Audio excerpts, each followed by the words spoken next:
औज़ुबिल्लाहिमिनश्शैतानिर्रजीम बिस्मिल्लाहिर्रहमानिर्रहीम। मैं आपका होस्ट जुवेद इकबाल अंजम और अंजम के संग हमारा चैनल आज फिर एक महफ़िल नात का एहतमाम किया है और हमारे पास इस टाइम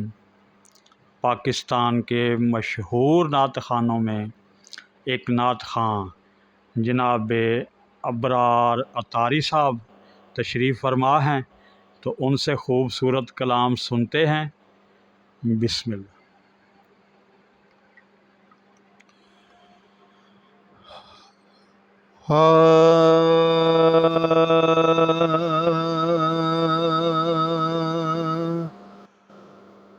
ओ आज़ान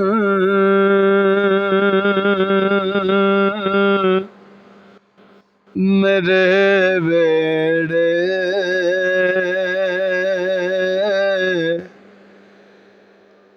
हो आज़ान मेरे बेड़े हो मंगदा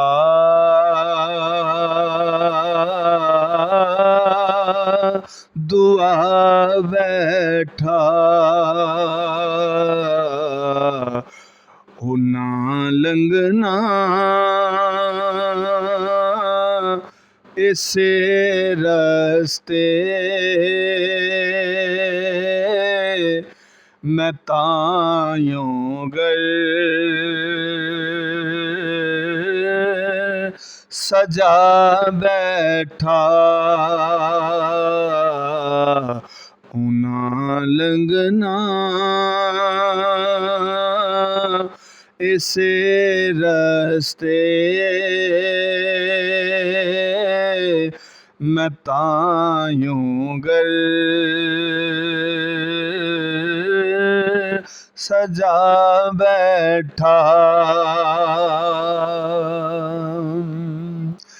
ऐ नाना वेख लो